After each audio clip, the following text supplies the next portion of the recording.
Now this is further upstream. They're getting close to the dare track. And this looks a lot more tranquil and a lot more stable. You hear this nice water. And indeed, and we see structures here that actually allow water to just fall into steps. And there's one right next to us here. So we call that a riffle. And this riffle is actually engineered riffle. The idea was to actually go from a straight shot here and start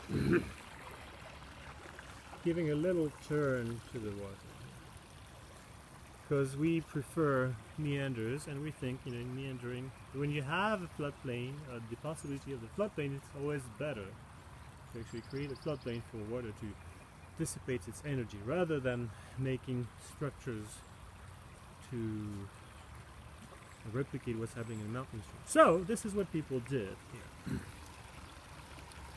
There is a structure designed, and you see this log here. It's actually going up from this point up here. You can see it's actually getting higher and higher above the water, right? To the point where it's over there, right? And on the other side there's a reinforcement. And if you actually look at this, and if you make this, it looks like a J. So we call it a J hook, with a combination of a log here. So what happens is that water comes in here, it goes over here, and it's now facing this gravel, and it actually falls over this log, and so it's essentially redirected in a different direction without really eroding this bank too much, as you can see.